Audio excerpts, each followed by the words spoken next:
Good morning girls. हम chapter कर रहे थे तहमसुला आओ का द जर्नी। तो आपने देखा है कैसे जो तहमसुला आओ है वो एक बहुत ही गरीब परिवार से बिलोंग करती थी, जो कि नागालैंड में रहते थे वो लोग, और वो एक मिशनरी स्कूल में पढ़ती थी। मिशनरी स्कूल से अपने घर जाना और घर से वापस मिशनरी स्कूल आना बहुत ही मुश्किल रास्ता था। पैदल चलना पड़ता था, नदियाँ पार करनी पड़ती थी, और बहुत सारे ऐसे पहाड़ जो ऊपर नीचे हैं, बहुत स्टीप और परपेंडिकुलर चढ़ाई थी, वो उसको करनी पड़ती थी।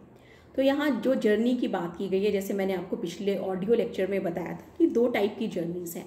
एक जर्नी तो है फिज़िकल जर्नी, जो अपने स्कूल से वो अपने गांव तक और गांव से अपने स्कूल तक वो करती है। दूसरी जर्नी है एक मेंटल जर्नी, जो इसकी फ्रेंड विन्नी के एक बहुत ही बिटर रिमार्क के बाद वो करती है।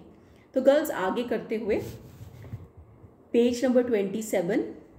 Now on this morning when she would have to make the same journey again, cross the same river and travel further either by train or bus to her boarding school, she was full of misgivings. तो अब जब इस सुबह के time में जब उसको दोबारा वही यात्रा करनी थी, वही नदी पार करनी थी, और या ट्रेन से या बस से ट्रेवल करना था वहाँ पर पहुँच के अपने स्कूल तक, तो पूरी तरह शी वॉज फुल ऑफ मिसगिविंग्स। मिसगिविंग्स का मतलब आशंकाएं, बहुत ज़्यादा आशंकाओं से मन भरा हुआ था। The racket created by the piglet had awakened her aunt and she was trying to prod the huddle figures wrapped in torn blankets asleep on mats on the floor. Racket का मतलब शोर शराबा।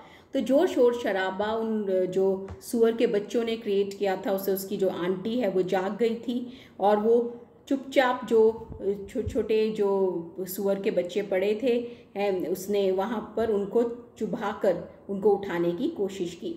शी गॉट अप फर्स्ट, बल्कि ये सुअर के बच्चे नहीं हैं। She was trying to prod the huddled figures wrapped in torn blankets, जो फटे हुए ब्लैंकेट्स में वो लोग सो रहे थे। तहमसुला आओ, उसके कजन्स, उनको उसने उठाने की कोशिश की। शी गॉट अप फर्स्ट, सबसे पहले तहमसुला उठी। Going to her tin case, उसने अपना टिन केस देखा। Check that her favourite dress which her cousin was eyeing all winter was there, उसने बात को चेक किया कि जो उसकी फेवरेट ड्रेस है, जो उसकी कज़न की जिस पर आँख थी, वो वहाँ पर है या नहीं। In no time at all a simple meal was cooked by her aunt, and after eating this the young girl and her brother stepped out of the house to begin the journey back. बहुत ही थोड़े समय में उसकी aunty ने एक बहुत simple सा खाना बनाया, मील खाना, और जो यंग गर्ल और उसका जो भाई है वो दोबारा से अपनी यात्रा पे चले गए। Even though it was still dark, it was imperative that they make this early start in order to get a connecting bus or train to her school town. अभी भी अंधकार था, पर उनको अभी चलना था, क्योंकि अगर वो अभी चलते तभी उनको वहाँ पहुँच कर एक कनेक्टिंग बस या ट्रेन मिलती जो उनको स्कूल में टाउन तक पहुँचाती। If the journey up the hill was difficult, she found that climbing down the narrow perpendicular steps cut into the hillside was equally difficult. अगर ऊपर चढ़ना पहाड़ों पे मुश्किल था, तो पहाड़ों से नीचे उतरना उन perpendicular steps से वो और भी ज़्यादा मुश्किल था, if not more dangerous, और बहुत ज़्यादा dangerous भी था। She was wearing a pair of shoes given to her by a senior at the school hostel who was tired of them. उसको एक शूज़ का पेयर दिया गया था उसके सीनियर के द्वारा, वो उसने पहना हुआ था, जो कि टायर्ड थी अपने जूतों से। उसकी सीनियर तो उसने उसको दे दिया, उसने वो जूते पहने हुए थे। This was the first decent pair of shoes she had since her parents died. जब से उसकी पेरेंट्स की डेथ हुई थी, तो पहली बार उसको ऐसे जूते मिले थे जो कि ठीक थे देखने में। And she had been sent off to the missionary school to continue her studies there, और उसको मिशनरी स्कूल में भेजा था कि वो अपनी पढ़ाई आगे रखे। तो बहुत ही गरीब फैमिली की थी, तो उसको एक जूते भी वो अफोर्ड नहीं कर सकती थी। She was determined to leave the village in style because they were not allowed to wear shoes at school. वो गाँव को स्टाइल में छोड़ना चाहती थी, बहुत अच्छे जूते पहनकर, क्योंकि स्कूल में शूज़ पहनना अलाउड नहीं था। But she soon realized how difficult it was to walk fast in a pair of shoes a size larger than her feet. और जल्दी उसको ये बात समझ आ गई कि जूतों में चलना बहुत ही मुश्किल है, और वो जूते जो उसके जिनका नंबर बड़ा था, एक नंबर बड़ा था उसके पैरों से। So she took them off and tying them together with the laces, strung them around her neck like a garland. तो उसने क्या किया, वो जूतों को उतारा, उनकी लेसेस को बांध के आपस में अपने गले में टांग लिए, जैसे कि हार पहनते हैं। They were now dangling at an awkward angle and adding to her woes. और वो जो लटक रहे थे तो बहुत ही awkward, बेतुके लग रहे थे, उस एंगल पे लटक रहे थे। और woes मीन्स दुख, और उसके दुखों को और बढ़ा रहे थे। Seeing her plight, a kindly woman who was traveling with them offered to carry the shoes in her basket. उसकी ये कंडीशन देखकर एक बहुत ही दयावान स्त्री ने, जो उनके साथ यात्रा कर रही थी, उसने उनके शूज़ को अपनी बास्केट में रखने का ऑफर दिया। Tinula was greatly relieve, Tinula को बहुत सांत्वना मिली। After what seem like ages they reach the plain and the journey became somewhat tolerable. ऐसे लग रहा था कितने युगों के बाद वो समतल भूमि पर पहुंचे and the journey became somewhat tolerable. जो जर्नी है थोड़ी सी सहनशील हुई, मतलब जर्नी उनको थोड़ी सहनीय हो गई, वो थोड़ा आराम से जर्नी करने लगे। But now the sun was up and its rays were penetrating the thick foliage creating an unbelievably beautiful landscape. अब सूरज उग चुका था और जो जंगल का थिक फॉलिएज, बहुत ज़्यादा गहन हरियाली थी, उसको पेनिट्रेट कर रहा था, उसको भेद रहा था, creating an unbelievably beautifully landscape. और जिस पे विश्वास ना किया जाए, इतना सुंदर लैंडस्केप, वो पूरा चारों का जो वातावरण था, जो लैंडस्केप, जो सीनरी थी, वो लग रही थी।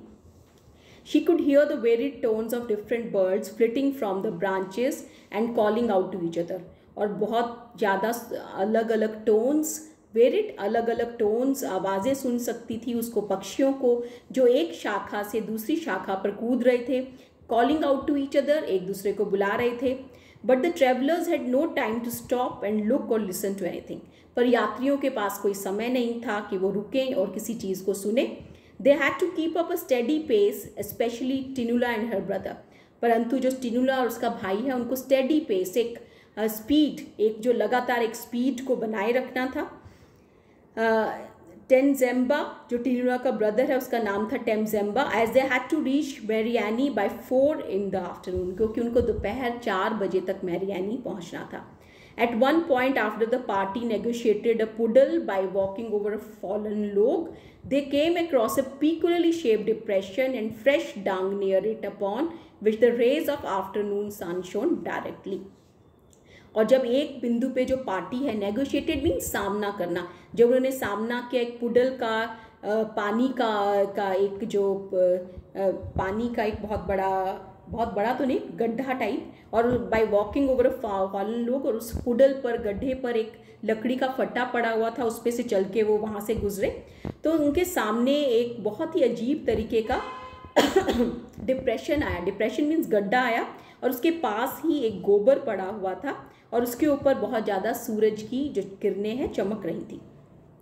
Tinula's brother exclaim to the older women, जो बूढ़ी स्त्रियां साथ थी, उनको टिनुला के भाई ने कहा, aunty there must be elephants here, look at the trees, all the barks had been eaten up. ज़रूर यहाँ से हाथी गए होंगे, देखो वृक्षों की ओर, सारे जो बार्क है, जो छाल है पेड़ों की, वो खाई गई है।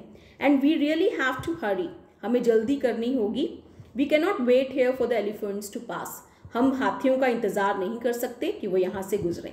The women replied, do not worry nephew, तुम चिंता ना करो, they have already crossed our route, वो हमारे रास्ते से क्रॉस हो चुके हैं। Look at the break in the forest your left, अपने जंगल के लेफ्ट में देखो, ब्रेक का मतलब वहाँ एक रास्ता है। They have gone to the other side away from our path, वो हमारे रास्ते से दूसरी साइड को चले गए हैं।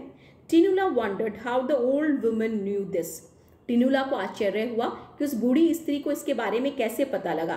Because to her the forest look the same everywhere, क्योंकि उसको जंगल हर जगह से एक जैसा नजर आ रहा था। Just like her journey to the village earlier, they ate their midday meal on the bank of almost dry river, and once again Tinula was helped by her brother and another man to cross the river. तो जैसे पिछली यात्रा में हुआ था, उन्होंने नदी के तट पर अपना खाना खाया, और फिर एक व्यक्ति ने हेल्प की, टिनुला और उसके भाई ने टिनुला को उठाकर नदी पार करवाई। When they reached flatter land, the direct rays of sun began to burn into young girl's skin, making her feel thirsty and itchy. और जब वो समतल भूमि पे पहुँचे तो सूरज की जो डायरेक्ट रोशनी थी, उससे उस लड़की की जो स्किन है वो जलने लगी, और उसको प्यास भी लग गई और इची खाज भी होने लगी। But she had to keep up with others who had increase their speed, पर उसको दूसरों के साथ चलना था जिन्होंने अपनी स्पीड बढ़ा ली थी। Sometimes she found herself running to catch with them, कई बार उसको दौड़ना पड़ा उनके बराबर आने के लिए।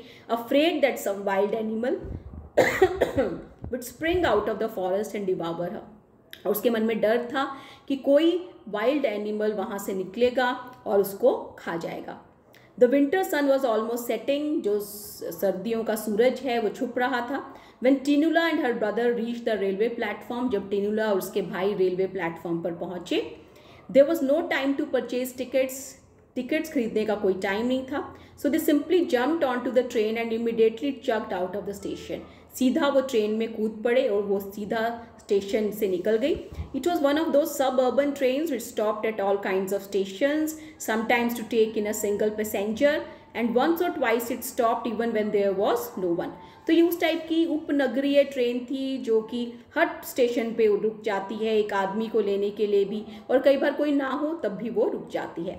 All this while she and her brother were standing, और इस समय उसका भाई वहाँ खड़ा था, holding on to window frames to keep from falling.